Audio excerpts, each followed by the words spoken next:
بسم اللہ الرحمن الرحیم۔ السلام علیکم ناظرین، جو لوگ سعودیہ میں ڈرائیونگ کرتے ہیں اور اسکول، یونیورسٹیز، کالجز اور انسٹیٹیوٹ کے اسٹوڈنٹس یا ٹیچرز کو پک اینڈ ڈراپ کرتے ہیں یا فیملی ڈرائیور ہیں، ان کے لیے بری نیوز ہے کہ سعودی وزارت تعلیم ڈاکٹر حمد آل شیخ نے آج 22 فروری 2021 سے اہم اعلان کیا ہے۔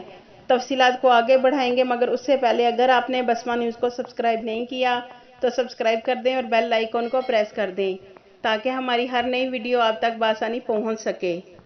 ناظرین، سبق ویب سائٹ کے مطابق وزارت تعلیم ڈاکٹر حمد آل شیخ نے کہا ہے کہ تمام سرکاری اور نجی اسکولوں کے علاوہ یونیورسٹیز، کالجز اور انسٹیٹیوٹ میں آن لائن تعلیم جاری رکھنے کی شاہی منظوری دے دی گئی ہے۔ سعودی عرب کے تمام تعلیمی اداروں میں رواں تعلیمی سال آن لائن جاری رکھنے کی شاہی منظوری دے دی گئی ہے۔ تمام تعلیمی ادارے طے شدہ ضوابط کے تحت رواں تعلیمی سال آن لائن مکمل کریں گے۔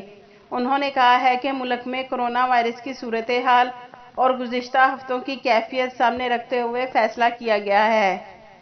یعنی کہ ناظرین، سعودیہ میں 14 مارچ 2020 سے آن لائن تعلیم شروع کی گئی تھی، جو کہ آج وزارت تعلیم نے کہا ہے کہ آن لائن تعلیم کا سلسلہ 2021 میں بھی جاری رہے گا، کیونکہ کرونا وائرس کی صورتحال کو سامنے رکھتے ہوئے یہ اہم اعلان کیا گیا ہے کہ سعودیہ میں آن لائن تعلیم کا سلسلہ 2021 میں بھی جاری رہے گا۔